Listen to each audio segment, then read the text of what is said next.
എല്ലാവർക്കും എൻ്റെ യൂട്യൂബ് വീഡിയോയിലേക്ക് വീണ്ടും സ്വാഗതം. ഇന്ന് ഇൻട്രാഡേയിൽ നിഫ്റ്റിയുടെ ഇൻട്രാഡേയിൽ ഒരു ചെറിയ പ്രോഫിറ്റ്, ഒരു 1000 രൂപയുടെ അടുത്ത് പ്രോഫിറ്റ് നേടി. അതിൻ്റെ ഒരു ലോജിക്ക് എക്സ്പ്ലെയിൻ ചെയ്യാനും പിന്നെ ആ സന്തോഷം നിങ്ങളുമായിട്ട് പങ്കുവയ്ക്കാനോട് ഈ വീഡിയോ ചെയ്യുന്നത്. അപ്പോൾ നമുക്ക് നേരെ വീഡിയോയിലേക്ക് പോകാം. നമ്മളിപ്പോൾ കാണുന്നത് നിഫ്റ്റിയുടെ ചാർട്ട്. നിഫ്റ്റി ഇന്ന് ഗ്യാപ്പ് അപ്പ് ഓപ്പൺ ഉണ്ട്. അതിനുശേഷം കുറച്ച് നേരം അവിടെ ട്രേഡ് ചെയ്തു, പിന്നെ നേരെ ഫാളായി നിഫ്റ്റി. അതിനുശേഷം ഒരു ചെറിയൊരു കൺസോളിഡേഷൻ ഏരിയ ട്രേഡ് ചെയ്തു നിഫ്റ്റി. അപ്പോൾ ഇവിടെ നമുക്ക് നോക്കിയാലാണ് 21,620 ഇതൊരു ഏരിയ ഉണ്ടാ. ഇവിടെ ഒരു ഏരിയ വരച്ച് കഴിഞ്ഞാൽ 20. അപ്പോൾ ഇവിടുത്തെ ഈ റെസിസ്റ്റൻസ് നിഫ്റ്റി കയറിപ്പോയി.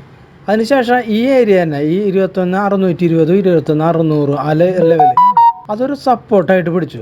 അതിനുശേഷം കുറച്ച് നേരം നാരോ റേഞ്ചിൽ തന്നെ കളിച്ചു. അപ്പോൾ ഈ ഏരിയ, നമ്മൾ ഈ റെസിസ്റ്റൻസ് ഉണ്ടല്ലോ, ഇവിടെ കാണുന്ന ഈ റെസിസ്റ്റൻസ് ബ്രേക്ക് ചെയ്തിട്ടുണ്ടെങ്കിൽ കുറച്ച് പോയിന്റ്, വളരെ കുറച്ച് പോയിന്റ് നമുക്കൊരു അപ്സൈഡ് മൂവ്മെൻറ്റ് ഉണ്ട്. അതെന്തുകൊണ്ട് കുറച്ച് പോയിന്റ് കിട്ടുകയുള്ളൂ എന്ന് പറയാൻ കാരണം എന്താണെന്ന് വെച്ചാൽ, ഓപ്പൺ ഇൻട്രസ്റ്റ് നെഗറ്റീവാണ്, അത് സെല്ലിംഗ് മോഡിലാണ് നിൽക്കുന്നത് നിഫ്റ്റിയുടെ.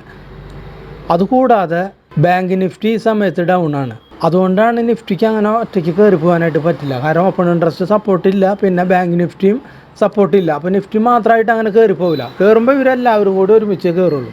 അപ്പോൾ ഇവിടെ നിന്ന് കട്ട് ചെയ്ത് കഴിഞ്ഞാൽ നിഫ്റ്റി കുറച്ച് പോകാം. പിന്നെ അത് മാത്രമല്ല, ഇവിടെ നമുക്ക് ഇതിപ്പോൾ ട്രേഡിംഗ് വ്യൂവിലെ ചാർട്ടഡ്, നമുക്ക് സർവോദല ചാർട്ട് ഒന്ന് നോക്കി നോക്കാം. ഇത് സർവോദല നിഫ്റ്റിയുടെ ചാർട്ടഡ്.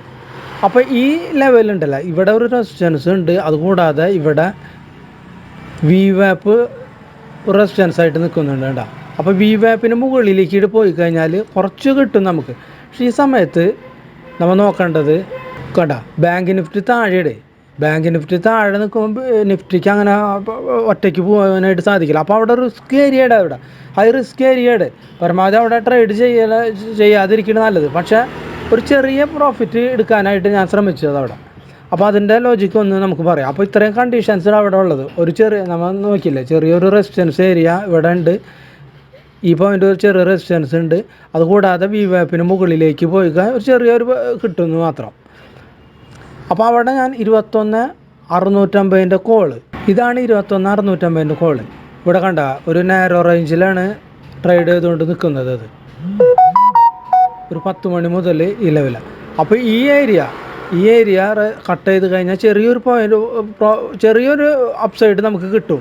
അവിടെ വി വാപ്പും കൂടിയും കട്ട് ചെയ്തിട്ട്. അപ്പോൾ ആ സമയത്താണ് കട്ട് ചെയ്ത സമയത്താണ് ഞാനൊരു 3 കോൾ മേടിച്ചു. ഞാൻ ചെറിയൊരു പ്രോഫിറ്റ് കിട്ടി. അപ്പോൾ തന്നെ ഞാൻ വിറ്റ് മാറി. കൂടുതൽ പ്രോഫിറ്റ് എടുക്കാനായിട്ട് നിന്നില്ല. കാരണം ഓപ്പൺ ഇൻട്രസ്റ്റ് സപ്പോർട്ടിങ് ഇല്ല, അതുകൂടാതെ ബാങ്ക് നിഫ്റ്റി ഡൗൺ ആണ്. ഇത് രണ്ടും കൂടി സപ്പോർട്ട് ഉണ്ട്, നമുക്ക് നല്ലൊരു പ്രോഫിറ്റ് കിട്ടിയാണ് ഇതിൽ. പക്ഷെ ഇത് രണ്ടും കൂടി ഇല്ലാത്തതുകൊണ്ട് നമ്മൾ പെട്ടെന്ന് ഉള്ള പ്രോഫിറ്റ് എടുത്ത് മാറുക എന്നുള്ളതാണ് ഇതിൽ അഭിഭാഗം. അപ്പോൾ അങ്ങനെ ചെയ്തുകൊണ്ട് ഒരു ചെറിയൊരു പ്രോഫിറ്റ് കിട്ടി. ആ പ്രോഫിറ്റ് എങ്ങനെ കിട്ടി എന്നുള്ളതാണ് ഈ വീഡിയോയിലൂടെ പറയാൻ ഉദ്ദേശിച്ചത്. അപ്പോൾ വീഡിയോ കണ്ട എല്ലാവർക്കും നന്ദി, നമസ്കാരം.